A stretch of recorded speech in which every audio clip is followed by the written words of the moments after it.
బ్రతుకునావా పగిలినా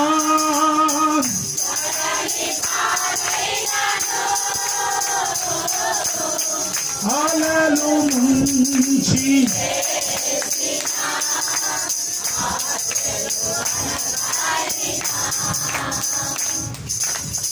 బ్రతుకునావా పగిలినా తరలి పాలైనను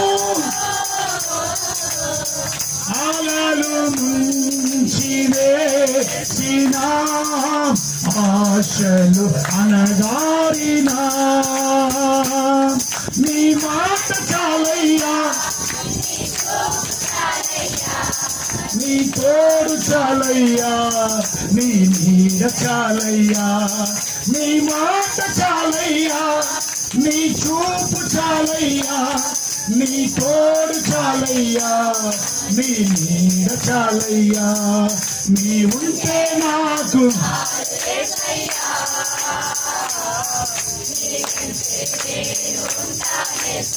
మరొకసారి చెప్తామా నీ ఉంటే నాకు నీ వెంటే ఉంటానయ్యా. హల్లెలూయా. ప్రభు రక్షకుడైన యేసుక్రీస్తు నామంలో కూడి వచ్చిన ప్రతి బిడ్డకి నా హృదయపూర్వకమైన వందనాలు. ప్రభు మిమ్మల్ని మీ కుటుంబాలను దీవించును గాక. ఇలాంటి అవకాశాన్ని ఇచ్చిన దేవాది దేవుడికి, ప్రేమతో నన్ను ఈ స్థలానికి ఆహ్వానించిన పాస్టర్ గారికి నా హృదయపూర్వకమైన వందనాలు తెలియజేస్తున్నా. నాతో కలిసి ఉదయం ఆయన ఎర్లీ మార్నింగ్లోనే లేపిన మనిషి 5 గంటలకే ఫోన్ చేసిన టెక్ని లిఫ్ట్ చేసి అన్న వచ్చేయండి, రెడీ అయిపోదాం, సిద్ధంగా వచ్చేయండి అని చెప్పి వెయిట్ చేసి నన్ను ఈ ప్రాంతానికి క్షేమంగా తీసుకొచ్చి చేర్చిన బ్రదర్కి, కుటుంబానికి వందనాలు తెలియజేస్తున్నా. హల్లెలూయా.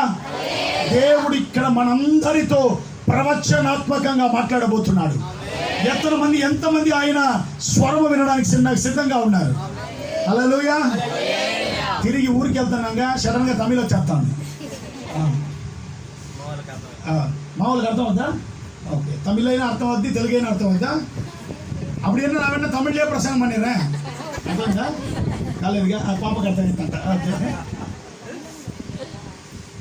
இல்லைங்க, உங்களுக்கு என்ன மொழியில் பேசுகிறேன் உங்களுக்கு புரியும் சொல்லுங்க, நான் வேணா அந்த மொழியிலே பேசுகிறேன். అర్థమైందా? అంటే ఏ భాషలో మాట్లాడితే అర్థమవుతుంది చెప్పండి, ఆ భాషలో మాట్లాడతాను. తెలుగు కావాలా, కన్నడ కావాలా, మలయాళం కావాలా, ఏం కావాలి? మీరు ఒక 6 భాషల్లో ఏ భాషలో మాట్లాడమన్నా మాట్లాడతా, చదువుతా, రాస్తా. హల్లెలూయా. చదువుతా, రాస్తా, మాట్లాడతాం, ప్రసంగం చేస్తా. అవును, అందువల్ల అన్ని భాషలు కలిపి మాట్లాడతామా వద్దా? తెలుగే చాలా. ఓకే, మంచి దేవుడు. ఆమేన్. ఈరోజు దేవుడు మనకు ప్రవచనాత్మకంగా చెప్తున్న మాట 2 దినవృత్తాంతములు 15వ అధ్యాయము 7వ వాక్యాన్ని చదువుకుందాం. 2 దినవృత్తాంతములు 15వ అధ్యాయము 7వ వాక్యం. మత్తయి సువార్త పక్కనే ఉంటుంది. తీసేశారా?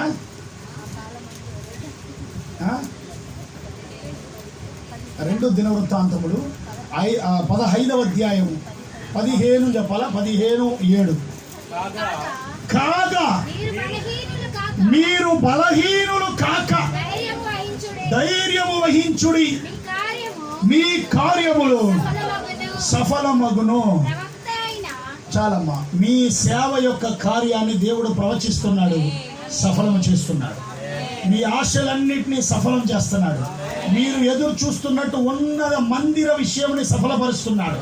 మీరు ఎదురు చూస్తున్నట్లు ఈ ప్రాంతంలో ఉన్న అన్యులందరూ ధన్యులుగా మారే రీతిలో దేవుడు కార్యాలు సఫలపరుస్తున్నాడు. ఇక్కడ ఉన్న మీ అందరి కుటుంబ కార్యాలని దేవుడు సఫలపరుస్తున్నాడు. మీ ఆర్థిక కార్యాలను సఫలపరుస్తున్నాడు. మీ సమాధాన కార్యములను సఫలపరుస్తున్నాడు. మీ యొక్క భవిష్యత్తు కార్యాలను సఫలపరుస్తున్నాడు. మీ యొక్క చదువు కార్యాలను సఫలపరుస్తున్నాడు. మీ బిడ్డల జీవితాలను సఫలపరుస్తున్నాడు. నా దేవుడు ఈ మధ్యాహ్న కాల సమయంలో తన అగ్ని అభిషేకముతో కూడిన మాటగా ప్రవచిస్తున్నది ఏం తెలుసా? నేను సఫలపరిచే దేవుడునై నీకై ప్రతి కార్యాన్ని సఫలపరుస్తున్నాను అంటున్నాడు. హల్లెలూయా, హల్లెలూయా. పక్కన ఎవరు చూసి చెప్పండి, మనకు చేయకుండా. చెప్పండి, మనకు చేయకుండా. మనకు చేయకుండా ఎవరికి చేస్తాడు ఆయన? ఆమేన్ ఆమేన్ ఆమేన్. నా తండ్రి నాకు చేయకుండా ఎవరు చేస్తాడు? నాకే చేస్తాడు. ఆమేన్. ఆయన చెప్తున్నాడు కార్యాలను సఫలపరుస్తా. బ్రదర్, ఉదయం వస్తున్నప్పుడు చెప్పారు కదా, తొందరలో గొప్ప ల్యాబ్ కట్టడానికి సొంత స్థలంలో పెద్ద బిల్డింగ్ కొట్టి మొత్తం మిషనరీ పెట్టి కొత్త ల్యాబ్ కట్టడానికి దేవుడు కార్యాలు సఫలపరుచుతున్నాడు. ఆమేన్. మీకు తెలియని రీతిలో ధనం మీ చేతికి రాబోతున్నది. వచ్చే సంవత్సరం జనవరికి అది ఓపెన్ అవ్వబోతుంది. ఓపెనింగ్కి నేనే వచ్చి నిలబడబోతున్నా. నా దేవుడు గొప్పగా దాదాపు 30-40 లక్షల్లో గొప్పగా అన్ని ఎక్విప్మెంట్ దింపబోతున్నాడు. నా దేవుడు దానికైనా డబ్బులంతా సమకూర్చి నీ కార్యాన్ని సఫలపరుస్తున్నానని ఈ సమయంలో దేవుడు ప్రవచిస్తున్నాడు. రాసి పెట్టుకొని వీడియో లోడ్ అవుతుంది. జనవరిలో దేవుడు మీకు ఓపెన్ చేస్తున్నాడు. హల్లెలూయా హల్లెలూయా. నా దేవుడు మీ అందరి కార్యాలను సఫలపరుస్తున్నాడు. శశిగా ఒక్కసారి మీరు లేచి నిలబడండి. మిమ్మల్ని చూసి దేవుడు మాట్లాడుతున్నాడు. మిమ్మల్ని చూసి దేవుడు మాట్లాడుతున్నాడు. మీ జీవితంలో మీరు చాలా ఆనందాన్ని కోల్పోయారు. మీ జీవితంలో మీరు చాలా కన్నీటి మార్గాల లోపలికి వెళ్ళారు.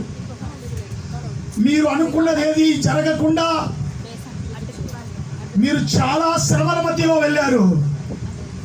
ఈరోజు నా దేవుడు చెప్తున్నాడు, నీ కార్యాలన్నీ సఫలపరుస్తున్నా అంటున్నాడు.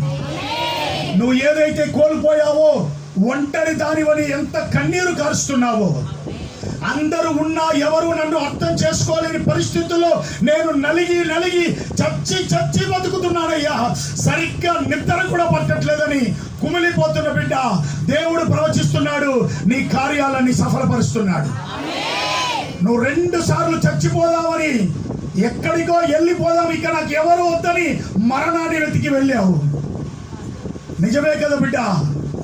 నువ్వు మరణించకుండా నిన్ను కాపాడింది నేనే. నా దూతల్ని పంపించి నిన్ను కాపాడుకున్నది నేనే. నిన్ను ఎంతో అవమానించారు, నిందించారు. నువ్వు దేనికి పనికి రానివన్నట్లు నీ మనసును బాధపట్టి ఎరగొట్టి నీవు కూడా జీవితాన్నే ఇది వ్యర్థమైన జీవితం అని వ్రాప్తితో చచ్చిపోవాలనుకున్నావు. అయితే నేను నిన్ను కాపాడాను కదా. నేను ఈరోజు దేవుడు నేను చెప్తున్నాను, ఈ సంవత్సరం నవంబర్ నెలకంతా నీ ఆశీర్వాదాలన్నీ నిన్ను వెతికొస్తున్నాయి. నువ్వు పోగొట్టుకున్నవి, నీ ఎదురు చూస్తున్నావు, నా కన్నీరు కార్చి ప్రార్థన చేస్తున్నా అన్ని విధమైన సంతోషం నిన్ను వెతికొస్తున్నదని నా దేవుని ఆత్మ నిన్ను చూసి ప్రవచిస్తున్నాడు. మాట్లాడుతున్న దేవుడిని చప్పట్లు కొట్టి దేవుడికి వందనాలు తెలియజేస్తాను. రబల శందల రబలమ రికందల రియాందర బలమ రబశబలమ. నా దేవుడు అనేకులతో మాట్లాడబోతున్నాడు. నా దేవుడు మీ అందరి కార్యాలను సఫలపరుస్తున్నాడు. మీ వ్యవసాయ కార్యాలను సఫలపరుస్తున్నాడు. కూర్చోండి అమ్మా, కూర్చోండి. రబల శకతు రబ. ఒక్కొక్కరితో నా దేవుడు మాట్లాడబోతున్నాడు. మీ అందరి జీవితాన్ని దేవుడు నిలబెట్టబోతున్నాడు. హల్లెలూయా. ఇక్కడ భయంకరమైన ఫైనాన్షియల్ అప్పుతో ఇబ్బంది పడుతున్న ఓ 2 కుటుంబాన్ని దేవుడు చూపిస్తున్నాడు. అప్పుతో నలిగిపోతున్న 2 కుటుంబాన్ని చూపిస్తున్నాడు. దేవుడు చెప్తున్నాడు, నీ అప్పునంతా నన్ను కొట్టివేస్తున్నా అని చెప్తున్నాడు. నీ అప్పును కొట్టివేస్తున్నా. సంపాదించినట్లుంది కానీ, చేతికి వచ్చినట్లుంది కానీ 10 పైసలు మిగలట్లే. ప్రతి నెల అప్పే అని ఒక 2 కుటుంబాలు బాధపడుతున్నారు. నా దేవుడు వాళ్ళని నిలబెట్టబోతున్నాడు. ఎస్, నా దేవుడు వాళ్ళని ఆశీర్వదించబోతున్నాడు. మీరు కాదయ్యా, మీరు తండ్రి కాదు. దేవుడు మిమ్మల్ని నిలబెడుతున్నాడు బ్రదర్. మీ యొక్క కార్యాలు సఫలపరుస్తున్నాడు. మిమ్మల్ని ఉన్నత స్థాయిలో దేవుడు నిలబెట్టబోతున్నాడు. ఆమేన్. హల్లెలూయా హల్లెలూయా. నా దేవుడు మనకు కాకపోతే ఎవరికి చేయబోతున్నాడు. Praise the lord. కూర్చోండి. ఆమేన్. హల్లెలూయా. మళ్ళీ ఒకసారి చదవండి ఆ వాక్యాన్ని. కాగా మీరు బలహీనులు కాక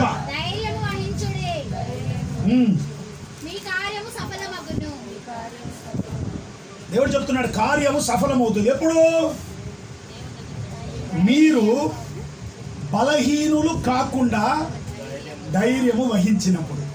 ఆమేన్ చెప్పండి. ఏమండి, బలహీనతకు ఆపోజిట్ ఏంటి? బలం. మీరు బలహీనులు కాకుండా బలము తెచ్చుకోండి. నేను కార్యమును చేస్తాను అన్నాడా? చెప్పండి. వేడి నీళ్లకు ఆపోజిట్ ఏంటి? అంతేగా. వేడి నీళ్లకు ఆపోజిట్ గోరువెచ్చ నీళ్ళు కాదుగా. గోరువెచ్చ నీళ్ళన్నా దాని పేరేంటి? వేడి నీళ్ళే.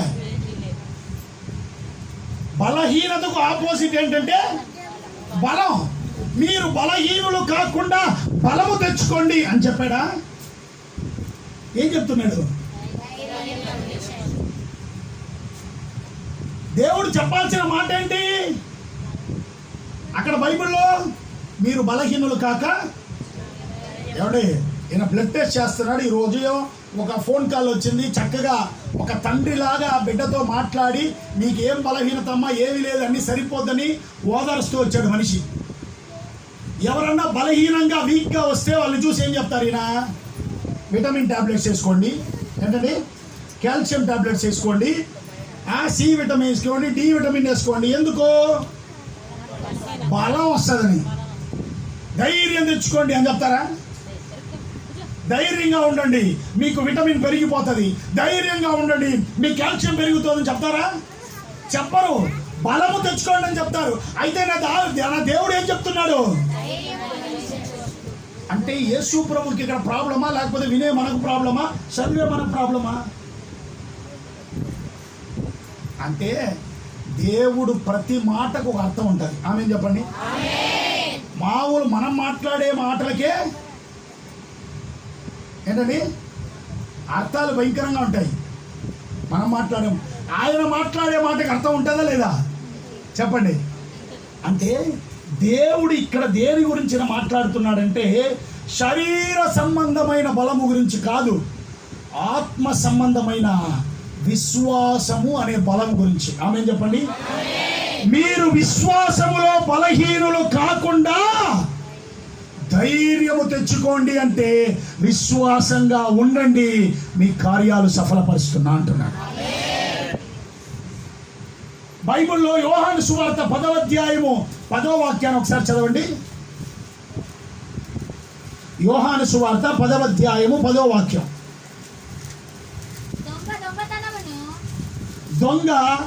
దొంగతనమును, హత్యను, నాశనమును చేయుటకు వచ్చును గాని మరి దేనికును రాడు. అందరూ ఒక ఆమేన్ అని చెప్పండి.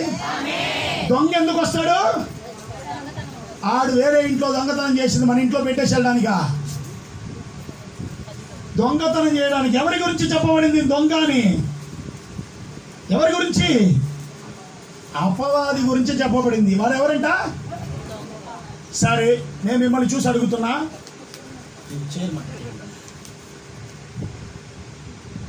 అడుగుతున్నా, దొంగ మీ దగ్గర దొంగతనం చేయగలిగినంత సీన్ ఏముంది మన దగ్గర? చెప్పండి. ఓ 100 సౌరి బంగారం ఉంది అందరి దగ్గర? చెప్పండి. లేదు, ఇంట్లో అందరు బీరువాలో 10 లక్షలు పెట్టుకున్నారా? పెట్టుకొని ఉంటే కొంచెం కానుకలు ఇవ్వండి అమ్మా. ఇంకో 2 స్పీకర్లు కొనాల్సి ఉంది, కొనేస్తా. ఈ చర్చికో 50 చీరలు కొనిస్తా.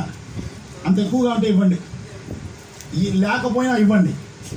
వచ్చే నెల వచ్చే లోపల ఒక్కొక్క కుటుంబంలో 2 చీరలు కొని పెట్టాలి లోపల. ఒక్కరు కూడా ఆమె చెప్పలేదు. కొనరా? 500 పెడితే చారు ఏంటి? 2 చీరలు కొంటే 1000 రూపాయలు. కుటుంబానికి 2 చీరలు కొన్నారనుకో, చర్చిలో 20 చీరలు ఉంటాయి. ఆమె చెప్పండి. వచ్చే నెల నేను ఎప్పుడు వస్తాను తెలియదు, వచ్చే లోపల ఇక్కడ చారు ఉండాలి. చారు కొనిచ్చే ఒక్కొక్క కుటుంబానికి నా దేవుడు వాళ్ళ కుటుంబ స్థాయిని అత్యధికంగా దీవించి నిలబెట్టును గాక. ఎంతమంది చేయడానికి రెడీగా ఉన్నారు? పాస్టమ్ గారు చెప్తా, పాస్టమ్ గారి పోతే ఫస్ట్ చేయెత్తాలి. స్తోత్రం చెప్పండి. ఆమేన్. అవును, ప్రతి ఇంట్లో నుంచి కొనిపెట్టాలి. అయ్యారు, నేను కూడా ఒక 5 చీరలు కొనిస్తాను. ఇక ఫస్ట్ నేనే కొనిస్తా. నేను చావకూడదు కాబట్టి నేనే ఎక్కువ కొనివ్వాలి. మీరు కుటుంబానికి 2, నేను నా కుటుంబం నుంచి 5. హల్లెలూయా. స్టేజ్లో వేసే విలువైన చీరలంతా నేను కొనిస్తా. తక్కువ రేట్లో ఉన్న చీరలంతా మీరు కొనివ్వండి చాలు. ఆమేన్ చెప్పండి. హల్లెలూయా. నా దేవుడు దీవించును గాక, నా దేవుడు నిలబెట్టును గాక. సరే, ఈ సమయంలో దేవుడు చెప్తున్నాడు మన కార్యములంతా ఏమవుతుందంట? ఎప్పుడు సఫలం అవుతుందంటే, భయపడకుండా ధైర్యము తెచ్చుకున్నప్పుడు. బలహీనులు కాకుండా ధైర్యం తెచ్చుకుని. అంటే బలహీనత, విశ్వాసంలో ఏమొస్తుందంట? బలహీనత వస్తుందంట. శరీరంలో బలహీనత మాత్రమే మనకు తెలుసు కదా, విశ్వాసంలో బలహీనత వస్తుంది. నేను ముందే అడిగిన మీ దగ్గర ఎన్ని కోట్లు ఉంది సైతాను మీ దగ్గర దొంగతనం చేయడానికంటే, ఆ కోట్ల కన్నా, లక్షల కన్నా, వైడూర్య వజ్రాల కన్నా విలువైనది ఒకటి మన దగ్గర ఉంది. ఏం తెలుసా? విశ్వాసం. ఆ విశ్వాసం ఆడికి ఏమైనా ప్రయోజనం పడుతుందంటే లేదు, ఆడికి ప్రయోజనం లేదు, కానీ మనం ప్రయోజనం పరచుకోకూడదు. అది సైతాను ప్లాను. మనం దేవుడిని విశ్వాసం పెడితే ఆడు తట్టుకోలేడు. మనం దేవుణ్ణి ఆరాధన చేస్తే ఆడు తట్టుకోలేడు. దొంగతనం చేయడానికి సిద్ధంగా ఉంటాడు. మీరు ఆపకుండా ప్రార్థన చేస్తే దొంగ పారిపోతాడు. చీకటి పారిపోతుంది, కారు చీకటి కనపడకుండా పోతుంది. నా దేవుడు మహిమ కలిగిన కార్యాలు మన జీవితంలో చేయబోతున్నాడు. ఆమేన్, ఆమేన్, ఆమేన్. చెప్పండి ఆమేన్. నా దేవుడు మహిమ కలిగిన స్థానములో మనందరినీ నిలబెట్టును గాక. అయ్యా, వచ్చే నెల నేను ప్రేయర్కి వచ్చేటప్పుడు కుర్చీలు తీసుకొచ్చేస్తాను. పరిశుద్ధ స్థలంలో నేను ప్రామిస్ చేస్తాను, మీ చర్చ్ కట్టడానికి కూడా నేను పెద్ద స్ట్రాంగ్గా మీ వెనక నిలబడాలని ఆశపడుతున్నాను. నా దేవుడు కార్యాలను జరిగించిన గాక. నా గురించి అయ్యగారికి తెలుసు, అయ్యగారిని నాకు పరిచయం చేసిన ఐసక్ అయ్యగారికి తెలుసు. అంతేనా? దేవునికి స్తోత్రం. ఆమేన్. ఒకటే ఆశ అండి నాకు, నేను చచ్చిపోయే లోపల నా దేశంలో నేను దశభాగం ఇవ్వాలి. నా ఇదే ఆశ. డబ్బుల్లో దశభాగం కాదు, అదంతా నేను 30 రెట్లు ఇస్తా, 10 అంతా ఇచ్చేది నేను. ఈ 10 ఇచ్చేదానికి ఆయనే అడుక్కునేవాడు, 10 తీసేవాడానికి. నేను 30-40 ఇస్తానే ఉంటాను నా దేవుడికి. వచ్చిందంటే కొన్నిసార్లు 50% దేవుడి సేవకు అత్తే ఇచ్చేస్తా, కొన్నిసార్లు 100% అత్తే ఇచ్చేస్తా, రూపాయి కూడా ముట్టుకోను. హల్లెలూయా, హల్లెలూయా. నా ఆశ ఏంటంటే, నేను సేవకు నన్ను పిలిచినప్పుడు నా దేశంలో 100 కోట్ల ప్రజలు ఉన్నారు. నా దేవుడి పరలోక రాజ్యానికి, స్వర్గానికి 10 కోట్ల మందినన్నా నా దేశం నుంచి తీసుకెళ్ళాలి. ఇది ఒక్క ఆశతోనే ఈ బైబిల్ పట్టుకొని తిరుగుతున్నా. హల్లెలూయా. నా దేవుడు నెరవేరుస్తాడు. మీరందరూ నా కోసం ప్రార్థన చేస్తారా? ఖచ్చితంగా. ఓ సంవత్సరానికి దాదాపు 1,00,000 కిలోమీటర్ల పైన తిరుగుతూనే ఉన్నా సేవ కోసం. అయితే నాది ఈరోజు వరకు ఈరోజే బ్రదర్ చెప్తూ వచ్చాను, ఇంతవరకు నాకు భూమి మీద 1 సెంటు స్థలం కూడా లేదండి. 1 సెంటు స్థలం కూడా లేదు. నేను యేసయ్య వద్దు అని ఈ బైబిల్ పెట్టేసి యేసయ్య వద్దు అని వెళ్ళానంటే నా ఒక్కడి వంతు ఆస్తి 26 కోట్లు వస్తుంది. నా ఒక్కడి వంతు మాత్రం. నా బంధువులు, నా పెద్దనాన్నలు, మా మామయ్యలందరూ నాకు ఇవ్వాల్సిన ఆస్తి 26 కోట్ల ఆస్తి. ఈ బైబిల్ పెట్టేసి వచ్చాయి, నీ బైబిల్ ముట్టుకోకు, ఈ బైబిల్కి నీకు సంబంధం లేదు, నువ్వు ఎలాంటి కుటుంబంలో పుట్టావో వచ్చే ఇచ్చేస్తా అన్నారు. అయితే నేను ఒకటే చెప్పా, రోడ్డు మీద పడుకునే పరిస్థితి వచ్చినా నాకు ఆ డబ్బులు వద్దు, ఈ బైబిల్ మాత్రమే కావాలని చెప్పాను. హల్లెలూయా. నువ్వు నన్ను చూసి తక్కువ కులంలో చేరిపోయావు, ఏమన్నా మాట్లాడి, మా మావయ్యలు, మా పెద్దనాన్నలు, మా బాబాయిలు, నాకు ఒక్కటే, వాళ్ళ చూపులో నేను తక్కువ, నా చూపులో వాళ్ళు తక్కువ. ఎందుకంటే నా దేవుడు ఆకాశాన్ని భూమిని సృష్టించిన దేవుడు. నా దేవుడు ఆ ఒక్క నోటి మాటతో సకాలాన్ని సృష్టించిన దేవుడు. నాకు డబ్బులు ఆస్తులొద్దు బాబాయ్, నాకు యేసయ్యే కావాలి. నీకు నెమ్మది కావాలంటే, నీకు పరలోకం కావాలంటే నువ్వు నా వెనక రావాల్సిందే. నా వెనక వస్తేనే నువ్వు స్వర్గానికి వెళ్తావు అని వాళ్ళకి సవాల్ విసిరొచ్చా. ఈరోజు వాళ్ళు నాకు ఫోన్ చేసి ప్రార్థన చేయించుకుంటున్నాను. హల్లెలూయా. ఏనాడు వాళ్ళ దగ్గర పోయి చేయి జాపి నిలబడలా, నేను చేయి జాపి ఇచ్చేలాగే నా దేవుడు పెట్టాడు. హల్లెలూయా. నాకేమొద్దండి, పరలోక రాజ్యంలో నింపాలి. ఈ సంఘం కూడా ఈ ప్రాంతం నుంచి కొన్ని లక్షల మందిని పరలోకానికి తీసుకురావాలి. ఆమె 1,00,000 మందిని దేవుడు పరలోకానికి మీ ద్వారా నడిపించబోతున్నాడు. నమ్ముతున్నారా? అయ్యగారు మీ ద్వారా దేవుడు నడిపించబోతున్నాడు. మనం సామాన్యులమే, మనం సాధారణమైన వాళ్ళమే. అయితే అసాధారణమైన కార్యాలను చేయగలిగిన దేవుణ్ణి లోపల మోస్తున్నాం. ఎంతమంది మోస్తున్నారు ఆ దేవుణ్ణి? హల్లెలూయా, హల్లెలూయా. ఆ దేవుడు చెప్తున్నాడు, నీ కార్యాలను సఫలపరుస్తా అంటున్నాడు. కార్యాలను సఫలపరుస్తాడు. కార్యాలను సఫలపరుస్తాడు. నేను ఎప్పుడు చెప్తాను దేవుడిని చూసి, నాకు చేయకుండా ఎవరికి చేస్తావు అంట. అంటే నాకు చేయకుండా ఎవరికి చేస్తావు? నేను అడిగానా నీ దగ్గర రక్షణ? నేను అడిగానా నువ్వు పరలోకం నుంచి దిగొచ్చి నా కోసం రక్తం కార్చని? ఇవన్నీ నేను అడగకుండా చేసినప్పుడు నేను ఇప్పుడు అడుగుతున్నది కూడా నాకు చేసి తీరాలంటే, నాకు చేయకపోతే నువ్వు ఎవరికి చేస్తావంట. ఎందుకంటే నా దేవుడితో నాకు చనువు ఎక్కువ. ఆమెం చెప్తారమ్మా? మీకు లేదా చనువు? ఆమెం చెప్పండి. నా దేవుడు కార్యాలను సఫలపరచునుగాక. సరే, దేవుడు మన కార్యాలను సఫలపరచాలంటే మనము 3 విషయాలు చేయాలి. మనం 3 విషయాలు చేయాలి. మొదటి విషయం ఏంటంటే ఆదికాండ 39వ అధ్యాయము 3వ వాక్యాన్ని చదువుకుందాం. ఆదికాండ 39వ అధ్యాయము 3వ వాక్యం. అతనికి తోడై ఉండేనియు అతడు చేసినదంతయు అతని చేతిలో యెహోవా సఫలము చేసినని అతని యజమానుడు చూచినప్పుడు యోసేపు మీద అతని కటాక్షము కలిగెను గనుక అతని యొద్ద పరిచర్య చేయువాడాయెను. ఆమేన్. అందరూ చెప్పండి హల్లెలూయా. యోసేపు చేసిన ప్రతి కార్యాన్ని దేవుడు ఏం చేశాడు? సఫలము చేశాడు. అందరూ ఆమేన్ చెప్పండి. పక్కన చూసి చెప్పండి, మీరే ఆ యోసేపు. నిజమేనా? అడగండి, నిజమేనా? నిజమేనా? ఈ యోసేపులో కార్యాలన్నీ సఫలమైంది. సఫలం అవ్వడానికి కారణం ఏం తెలుసా?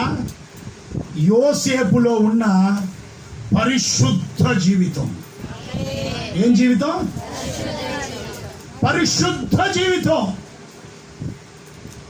ఈ మధ్యాహ్న కాల సమయంలో నా దేవాది దేవుడు నిన్ను చూసి చెప్తున్నాడు, ఎంతమంది పరిశుద్ధంగా బతకాలని ఆశపడుతున్నారు, ఎంతమంది పరిశుద్ధత కోసం ప్రయాసపడుతున్నారు, ఎంతమంది పరిశుద్ధ దేవుడి వలె నేను పరిశుద్ధమైన మాటలు మాట్లాడాలి, పరిశుద్ధమైన చూపులు చూడాలి, పరిశుద్ధమైన జీవితం జీవించాలి, పరిశుద్ధమైన కుటుంబంగా ఉండాలి అని ఎంతమంది ఆశపడుతున్నారని నా దేవుడు నిన్ను పరీక్షిస్తున్నాడు ఈ మధ్యాహ్న కాల సమయంలో. ఎంతమంది పరిశుద్ధంగా ఉండాలని కోరుకుంటున్నారని నా దేవుడు మిమ్మల్ని గమనిస్తున్నాడు. పరిశుద్ధంగా ఉన్నావా? ప్రతి నిమిషం పరిశుద్ధత మనలో ఉందా? దేవునికి అయిష్టమైన విషయాలు ఉన్నాయా, లేకపోతే దేవునికి ఇష్టమైన విషయాలు మాత్రమే మనం చేస్తున్నామా? ఈరోజు ఈ బల్లలో చేయబెట్టబోతున్నావు, దేవుని శరీరాన్ని దేవుని రక్తాన్ని పొందుకుంటున్నావు. నీ జీవితము పరిశుద్ధ జీవితముగా ఉన్నదా? లేదండి, నేను క్రైస్తవుడినే అయితే తాగుతా, నేను క్రైస్తవుడినే నేను సిగరెట్లు పడతా, నేను క్రైస్తవుడినే గాంజాయి లాంటి చెడు అలవాట్లకి బానిసని, నేను క్రైస్తవుడినే సినిమాలు చూస్తున్నా, నేను క్రైస్తవుడినే అబద్ధాలు మాట్లాడుతున్నా, నేను క్రైస్తవుడినే చెడు కార్యాలు చేస్తున్నా, ఆలోచిస్తున్నా. ఇదేనా పరిశుద్ధ జీవితం? ఇది కోరుకోవడానికే నా యేసయ్య నీ కోసం ప్రాణం పెట్టాడా? ఈ పరిశుద్ధత, ఈ పరిశుద్ధ జీవితాన్ని దేవుడు ఎలా నీకు ఇవ్వాలనుకుంటాడు? ఈ మధ్యాహ్న కాల సమయంలో దేవుడు చాలా బాధగా, చాలా భారంగా చెప్తున్నాడు, నా బిడ్డలు ఈ రోజున మేలుకోండి, నా పరిశుద్ధతను మీరు పొందుకోండి, నా పరిశుద్ధతలో మీరు బ్రతకండి. పరిశుద్ధతే మీ ఊపిరిగా మారునుగాక, పరిశుద్ధతే మీ కుటుంబ ఆలోచనలుగా మారునుగాక, పరిశుద్ధతే నీ బిడ్డల్లో ఉండునుగాక, పరిశుద్ధతే నీ యొక్క భర్తలో, భార్యలో, తల్లిలో, తండ్రిలో ఉండునుగాక, సహోదరులో, సహోదరిలో ఉండునుగాక. పరిశుద్ధత. యేసు ప్రభు ఎక్కడైనా చెప్పాడా? నేను అంగీ వేసుకున్నాను కాబట్టి మీరు అంగీనే వేసుకోవాలి అన్నాడా? నేను గాడిద మీదే తిరిగాను కాబట్టి మీరు కార్లు, బైకులు కొనకూడదు, గాడిద మీదే తిరగాలి అన్నాడా? నేను గడ్డం పెంచుకున్నాను కాబట్టి, నేను జుట్టు పెంచుకున్నాను కాబట్టి మీరు గడ్డము జుట్టు పెంచుకోవాలి అన్నాడా? సరే మేమందరం ఎంచుకుంటాం, ఏం చేస్తారు? గంట రాజుగా అతికించుకుంటారా? ఆయన తనతో పోల్చుకొని మన దగ్గర ఎదురు చూస్తున్న ఒకటే విషయం, నేను పరిశుద్ధుణ్ణి, మీరును పరిశుద్ధంగా ఉండాలి. వేరొక్కటి కూడా నా దేవుడిని దగ్గర ఎదురు చూడలే. పరిశుద్ధత. అందరు చెప్పండి, పక్కన ఉండాలి చూసి చెప్పండి, పరిశుద్ధంగా ఉండడానికి ప్రయత్నించుదాం. పరిశుద్ధతను దేవుడే దయచేస్తాడు. అయ్యా, ఈ చర్చి ఇక్కడ కట్టాలనుకునేది ఎందుకు? ఇక్కడ ఈ ప్రార్థనలు జరగాలనేది ఎందుకు? మాకు బోరు కొట్టి మా కారుల్లో డీజిల్ పోసుకోవడానికి డబ్బులు ఎక్కువ పోసుకొని పరిగెత్తుతున్నామా? చెప్పండి. లేదు. మా యొక్క ఆశ, విజయన్న ఆశ, ఇక్కడ వచ్చిన బ్రదర్ ఆశ, మా అందరి ఆశ ఏం తెలుసా? మీరందరూ దేవుడు లాంటి పరిశుద్ధులుగా మారిపోవాలి. ఆమేన్. మీ కుటుంబాలు పరిశుద్ధ కుటుంబాలుగా మారిపోవాలి. మీ జీవితాలు పరిశుద్ధతను మోసే జీవితాలుగా మారిపోవాలి. అంతే. Nothing else. We are expecting only one thing, that is holiness. Even though my God is expecting the same thing in your life. యేసు ప్రభు మాత్రం కాదు, ఆయనతో పాటు మేము ఆశపడుతున్న ఒకటే విషయం, holiness. పరిశుద్ధత. పరిశుద్ధత. ఏమండి, నేను గొప్ప ధనవంతుడు అని చూపించుకోవాలంటే ఏం చేయాలి చెప్పండి? ఇప్పుడు కామన్గా నేను ఇంత పెద్ద కారు వేసుకొచ్చిన వెంటనే, ఓ పాస్టర్ గారు అంతేనా అనిపిస్తుందా? అనిపించదా? చెప్పండి. ఆ కారు ఎలా కొన్నానో, ఎవరు కొనిచ్చారో, ఈఎంఐ ఎవరు కొడతారో అంత అవసరంలా. అయితే చూసిన వెంటనే ఎలా అనిపిస్తుంది? చూడడానికి కూడా కొంచెం ఎర్రగా బుర్రకున్నాడు, బాగానే సౌండ్ పార్టీ అనిపిస్తుందా? అనిపించదా? చెప్పండి. లేదు. వచ్చేటప్పుడు ఒక ఉంగరమే పెట్టి ఇంకో 2 ఉంగరాలు పెట్టుకొని బ్రేస్లెట్ వేసుకొని మెడలో చైన్ అంతా వేసుకొని వచ్చింటే ఇంకొంచెం ఎలా ఉండేది? మామూలు కాదు అసలు. నేను ఎందుకు కథ చెప్తున్నా ఇలా అంటే, యేసు ప్రభు తన దేవుడు అని చూపించుకోవడానికి రావాలనుకుంటే, తను చేసిన అద్భుతాలను చూసినప్పుడే జనాలందరికీ తెలిసిపోయింది ఏమని? యేసు ప్రభు దేవుడు అని. తెలిసిందా? తెలియలేదా? ఏమంటే చచ్చిపోయిన వాడిని లేపుతున్నాడు, ఏమంటారు?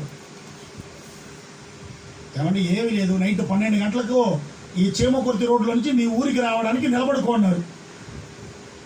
12-1 గంటకి ఏ బండ్లు తిరగట్లా, ఎక్కడ చూసినా ఓ అంత సౌండ్ ఉన్నారు. చీకట్లో పోయి ఏదో సౌండ్ వస్తాను చర్చిలోనా. ఎవరో ఒకరు వచ్చి బండి ఆపి, ఎక్కడ మీరు, నేను డ్రాప్ చేస్తానండి అంటే ఏమంటాము? దేవుడిలా వచ్చి ఎక్కి అంటావా లేదా అండి? చెప్పండి, అంటావా లేదా? అంటే యేసు ప్రభు అద్భుతాలు చేసినప్పుడే అందరికి ఏమని తెలిసిపోయింది? అందరికి తెలిసిపోయింది ఈయన దైవ కుమారుడు, యెహోవా యొక్క కుమారుడని ఆల్మోస్ట్ అందరికీ తెలిసిపోయింది. మరి ఎందుకు ఆయన మరణించాలి? మరి ఎందుకు ఆయన శరీరంలో ఉన్న చివరి బొట్టు రక్తం వరకు కార్చాలి? ఆయన దేవుడని చూపించుకోవడానికి ఈజీగా చూపించుకొని వెళ్ళిపోయి ఉండొచ్చు కదా. కారణం ఏంటి? ఆయన రక్తం కార్చిన కారణం ఏంటి? ఆయన ప్రాణం పెట్టిన కారణం ఏంటంటే, ఆయన రక్తము కార్చాడు. ఆయన రక్తములోనే నీ యొక్క నా యొక్క పాపానికి విడుదలను, పరిశుద్ధత ఉంది కాబట్టి మాత్రమే. పౌలు గారు అంటున్నారు, నేను అనుదినము నన్ను యేసయ్యలో పరిశుద్ధపరచుకుంటున్నా అంటున్నాడు. పరిశుద్ధపరచుకుంటున్నావా? ఆలోచించి చూడండి. పరిశుద్ధపరచుకుంటున్నావా? ఆయన మన దగ్గర ఎదురు చూసేది, మనకు ఇవ్వాలనుకుంటున్న మొట్టమొదటి బహుమతి ఏం తెలుసా? పరిశుద్ధ జీవితం. ఏం జీవితం? ఈ మనిషి ఎలా ఉండేవాడు? ఇప్పుడేంట్రా మైక్ పట్టుకొని ఇలా మాట్లాడుతున్నాడు యేసయ్య గురించి? యేసయ్య ని పరిశుద్ధపరిచాడండి. ఆమేన్ చెప్పండి. ఈ శామ్యూయల్ పీటరు దేవి వరప్రసాద్ అనే ఒక వ్యక్తిగా తలలో చిన్న పిలక పెట్టుకొని పూజలు చేసుకుంటూ గుడిలో గోపురాల్లో తిరిగిన వ్యక్తి యేసు ప్రభు గురించి మాట్లాడుతున్నాడు. ఎందుకు? ఎవరో 5 లక్షలు ఆయనకి ఇచ్చారు, అందువల్ల మతం మారిపోయాడు. నాకు 5 లక్షలు ఇచ్చే మతం మారే అంత తక్కువ స్థాయి కుటుంబంలో పుట్టలా, బాగా డబ్బులున్న కుటుంబంలో పుట్టా, ఏ కొలత లేని కుటుంబంలోనే పుట్టా.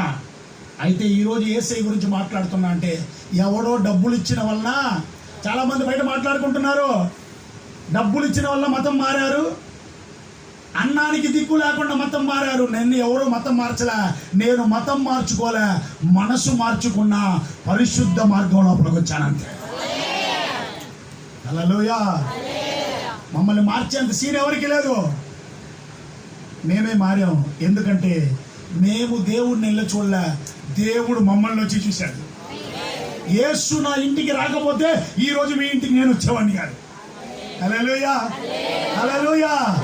ఆయన పరిశుద్ధ దేవుడు అండి, ఆయన గొప్ప దేవుడు అండి, ఆయన ఆశ్చర్యకరుడు అండి, ఆయన నీతిమంతుడండి. ఆయన చెప్తున్నాడు, నా బిడ్డలు పరిశుద్ధ జీవితం జీవిస్తే కార్యాలన్నీ సఫలపరుస్తా అంటున్నాడు. ఎంతమంది రెడీగా ఉన్నారు ఈరోజు? ఇక మీద నేను కుదిరినంత వరకు పరిశుద్ధంగా బతుకుతా. నా నోట్లో చెడ్డ మాటలు రానివ్వను, నా నోట్లో చెడ్డ మాటలు రానివ్వను. హల్లెలూయా చెప్పండి, హల్లెలూయా. రెండో జీవితం. మొదటి జీవితం పేరే ఏం చెప్పా? రెండో జీవితం. కీర్తనలు 57వ కీర్తన 2వ వాక్యం.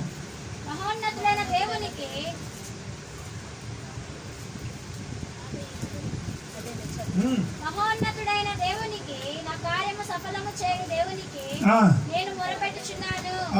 ఆయన ఆకాశము నుండి ఆజ్ఞ ఇచ్చి నన్ను రక్షించును. నన్ను మృంగగోరు వారు దూషణలు పలుకున్నప్పుడు దేవుడు తన కృపా సత్యములను పంపును.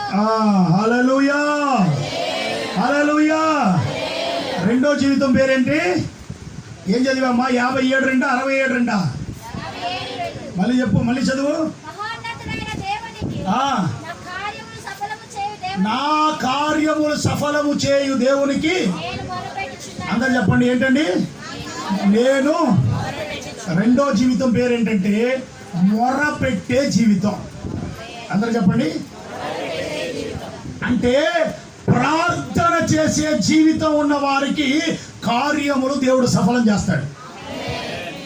ఎవరు చేస్తాడు?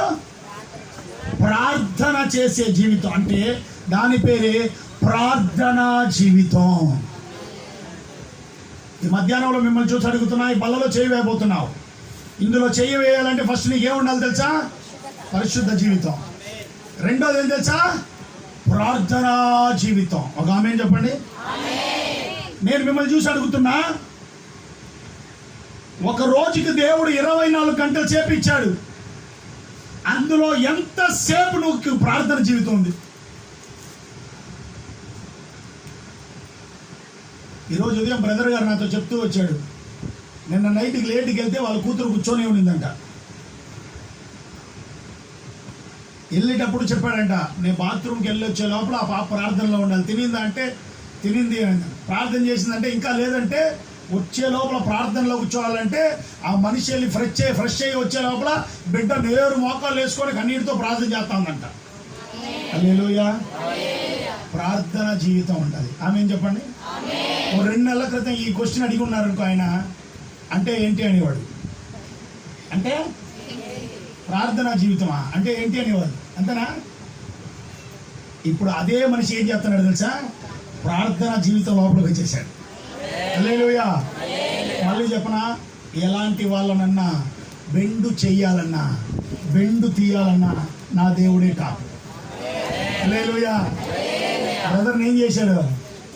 బెండు చేసి బెండు తీశాడు, కట్టి వేసి టింకరింగ్ చేసి ఆయనకు దగ్గరగా చేర్చుకున్నాడు. ఆమేన్ చెప్పండి. ఒకరోజు దేవుడికి దూరంగా ఉన్న మా అందరినీ దేవుడు ఇప్పుడు ఏం చేశాడు? మిమ్మల్ని దేవుడు ఏం తెలుసా కోరుకుంటున్నాడు? మీరు దేవుడికి దగ్గర అవ్వాలి. ఎలా తెలుసా? ప్రార్థనా జీవితం ద్వారా. ఈరోజు నా దేవుడు మీ అందరినీ ప్రార్థనా వీరులుగా మార్చును గాక. ఎంతమంది ఇంట్లో కుటుంబ ప్రార్థన జరుగుతుంది రోజు? చేతులంతా ఎత్తకండి. అందరు చేస్తున్నారా? అందరి ఇంట్లో జరుగుతుందా? దాని పేరు కుటుంబ ప్రార్థన కాదమ్మా, అది సంఘం నుంచి చేసే ప్రార్థన.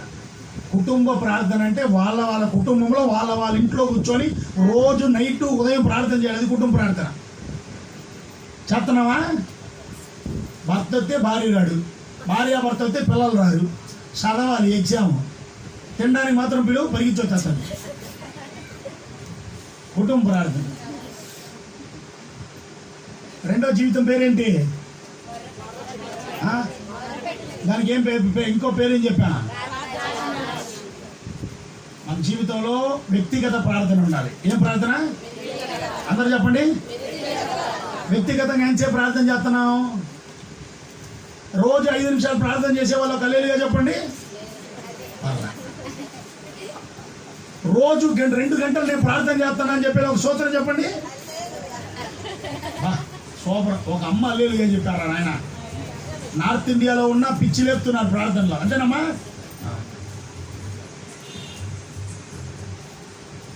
ప్రార్థన అట్లీస్ట్ గంట సేపు దేవుడు అడిగాడు శిష్యుల్ని చూసి, గంట సేపు అయినా మెలుగు గారి ప్రార్థన చేయరా అని అడిగాడు. గంట సేపు చేసేవాళ్ళు ఒక ఆమె ఏం చెప్పండి.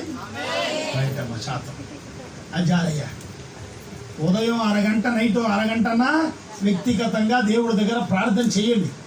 ప్రార్థన చేసే వారి జీవితంలో కార్యములు ఏమవుతాయంట? సఫలం అవుతాయి. మా ఇంట్లో మేము దేవుడిని నమ్ముకుని వచ్చిన టైంలో మా కుటుంబం అంతా మమ్మల్ని తోసివేశారు, తృణీకరించారు, కొట్టారు, ఇబ్బంది పెట్టారు. మా బంధుమిత్రులందరూ, మా నాన్న స్నేహితులందరూ ఇబ్బంది పెట్టారు. నా దేవుడు ఆంధ్ర నుంచి తమిళనాడుకి వెళ్ళిపోమన్నాడు.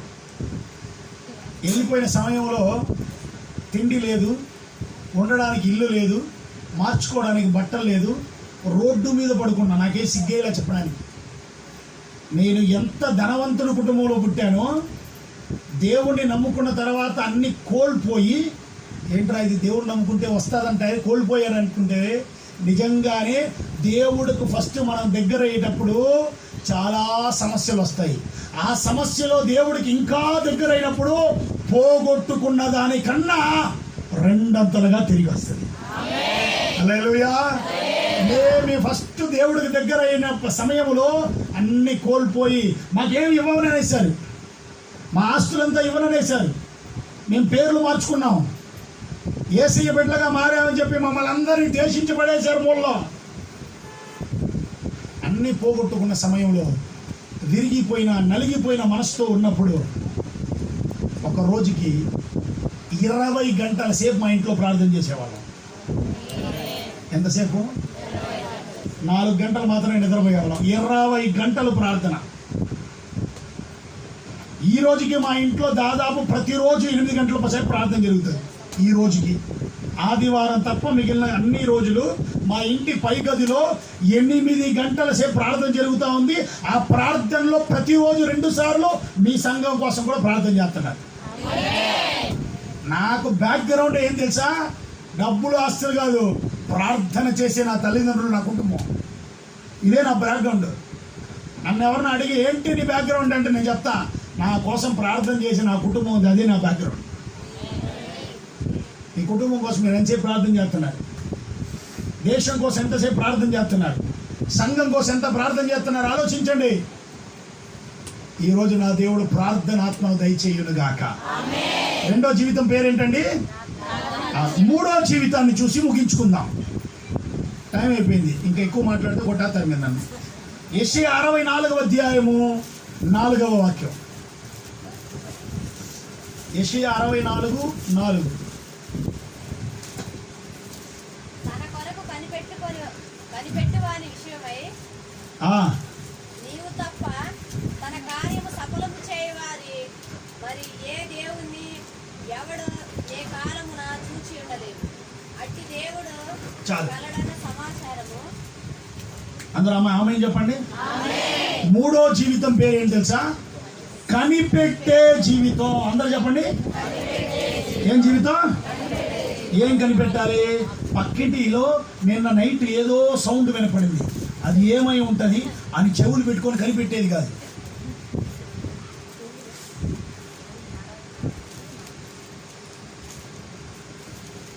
ఈ రోజుల్లో న్యూస్ ఛానల్ చూసారా? ఆ రోజుల్లో న్యూస్ ఛానళ్ళు ముసలోళ్ళు అక్కడక్కడ వీధి స్టార్టింగ్లో కూర్చునేవాళ్ళు. అది మామూలు న్యూస్ ఛానల్ కాదు, BBC కన్నా దారుణం. అంతేనా? ఎక్కడో ఏదో ఒక ఇంట్లో ఏదో ఒకటి జరుగుంటుంది. ఒక్క విషయాన్ని నలుగురికి రకరకాలుగా చెప్పే న్యూస్ ఛానళ్ళు చాలా ముసలోళ్ళు ఉండేవాళ్ళు. ఇక్కడ ఎవరన్నా ఉన్నారు అలాంటి వాళ్ళు? లేదా? స్వాగతం. కనిపెట్టడానికి నానా కష్టాలు పడతారు. ఇండైరెక్ట్గా అడుగుతారు, విజయ్ గారు నిన్న ఏంటి మీ ఇంట్లో సౌండ్, ఏదైనా వస్తువులు కింద పడిపోయిందా అంటే తెలుసు, వినపడి ఉంటుంది గొడవ జరిగింది. అది తెలుసుకోవాలి. తెలుసుకోకపోతే నిద్ర రాదు, మెతుకు కూడా లోపలికి దిగదు. సూత్రం కనిపెట్టాలి. Investigation officer. మీరు నేను కనిపెట్టే జీవితం ఉండాలి. ఏం కనిపెట్టాలి తెలుసా? దేవుడు నేను ఏం చెయ్యాలని కోరుకుంటున్నాడని కనిపెట్టాలి. ఆమె చెప్పండి. ఏమండి, చాలా సార్లు నాకు అది చెయ్యి, నాకు ఇది చెయ్యి, అది ఇది అడిగావే, ఏ రోజైనా నేను నీ కోసం ఏం చెయ్యాలని అడిగావా? అది కనిపెట్టాలి. ఆమె చెప్పరా? అది కనిపెట్టాలి. ప్రతిరోజు అడగాలి, నేనేం చెయ్యాలి నీకు ఈ రోజంతా, ఈ రోజు నేను ఏం నువ్వు చెయ్యాలనుకుంటున్నావు అదే చేసే రీతిలో నన్ను నడిపించు. ఆమె నేను ప్రతిరోజు అడుగుతా. ఉదయం లేచిన వెంటనే నా వ్యక్తిగత ప్రార్థనలో అడుగుతా, ఈరోజు నేను ఏమేం చెయ్యాలో, నేనేం చెయ్యాలో నేను చేయకూడదు, నువ్వేం అనుకుంటున్నావు అది నేను చెయ్యాలి.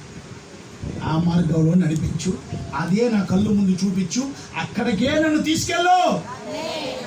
ప్రతిరోజు సమర్పించుకుంటా. ప్రాణం, ఆత్మ, శరీరాన్ని సమర్పించుకుంటా. ప్రియమైన దేవుని బిడ్డలారా, ప్రియమైన దేవుని బిడ్డలారా, ఈ అద్భుతమైన సమయంలో దేవుడు చెప్తున్నాడు, కనిపెట్టాలి. అడగాలి, ప్రతిరోజు అడగాలి, ప్రతిసారి అడగాలి. What I have to do for you lord.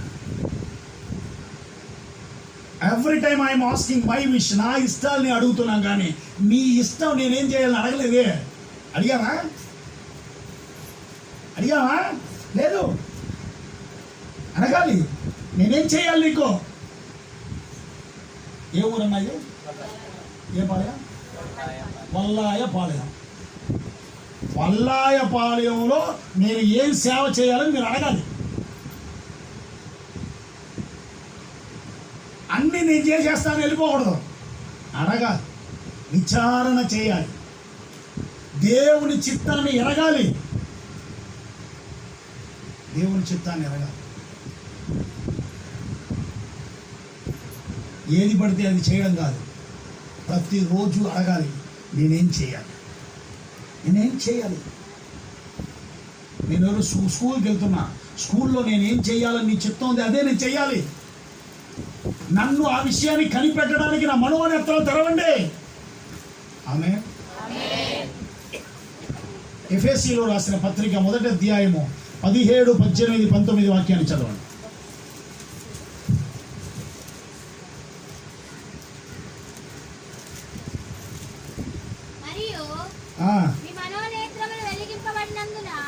ఆయన మిమ్మల్ని పిలిచిన పిలుపు వలనైన నిరీక్షణ ఎట్టిదో, పరిశుద్ధులలో స్వాస్థ్యం యొక్క మహిమైశ్వర్యం ఎట్టిదో, ఆయన క్రీస్తునందు వినియోగపరిచిన పరాతిశయమును బట్టి విశ్వసించి మన యందు ఆయన చూపుచున్న తన శక్తి యొక్క అపరితమైన మహత్వం ఎట్టిదో మీరు తెలుసుకొనవలెనని మన ప్రభువైన యేసుక్రీస్తు యొక్క దేవుడైన మహిమ స్వరూపియగు తండ్రి తను తెలుసుకొనుటయందు జ్ఞానము ప్రత్యక్షమగును గల మనస్సు అనుగ్రహించున్నట్లు నేను నా ప్రార్థనలందు మిమ్మల్ని గూర్చి విజ్ఞాపన చేయుచున్నాను. అందరూ ఆమేన్ చెప్పండి.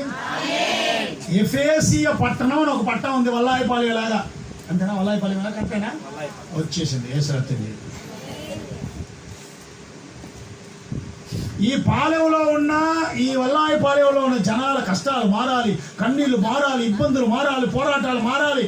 ఇది కాదయ్యా, ఫస్ట్ వీరి మనోనేత్రాలు తెరవబడాలని వీళ్ళ కోసం నేను ప్రార్థన చేస్తాను అంటాడు. ఎవరో? పౌలు గారు. ఎఫెసీయ పట్టణంలో ఉన్న వారి కళ్ళు ఫస్ట్ తెరవబడాలి. అప్పుడు నీ మహిమ ఏంటంటే నీ చిత్తము ఏమని వాళ్ళకు తెలుస్తుంది అంటున్నాడు. మనకు దేవుని చిత్తం తెలియాలి. స్తోత్రం చెప్పండి. మనకు దేవుని చిత్తం అంటే కనిపెట్టాలి. ఆమేన్ చెప్పండి. కనిపెట్టు జీవితం. మూడో జీవితం ఏంటి? నాలుగోది ఒక జీవితం ఉంది. అది జీవితం ఏంటంటే ఇప్పుడు ప్రార్థన ముగించిపోయి ఇంటికి పోయే జీవితం. ఇంటికి పోయి అన్నీ మర్చిపోయే జీవితం. అంతేనా? లేదా వచ్చే నెల నేను వచ్చేటప్పుడు ఇది అడిగితే అందరు చెప్తారు ఈ మూడు జీవితాల గురించి. మొదటి జీవితం ఏంటి? రెండో జీవితం ఏంటి? మూడో జీవితం ఏంటి? హల్లెలూయా. ఈ మూడు జీవితాలు ఎవరుందో వారి కార్యాలంతా ఏమవుతుందంట? ఎంతమంది నమ్ముచున్నారు ఈ రోజు నుండి దేవుడు సఫలపరచబోతున్నాడు? ఎంతమంది ఈ రోజు నుంచి పరిశుద్ధంగా బ్రతకబోతున్నారు? ఆమేన్ సౌండ్ రాలేదే. ఎంతమంది ప్రార్థన చేయబోతున్నారు? వ్యక్తిగత ప్రార్థన, కుటుంబ ప్రార్థన ఎంతమంది చేయబోతున్నారు? ఎంతమంది దేవుని చిత్తాన్ని కనిపెట్టబోతున్నారు? చేసి చూడండి, మీకు రాబోయే ఆశీర్వాదాలు ఉన్నతమైన ఆశీర్వాదాలుగా ఉండబోతుంది. Praise the lord. చెప్పండి హల్లెలూయా. ఉన్న స్థలంలో అందరు లేచి నిలబడుకుందామా.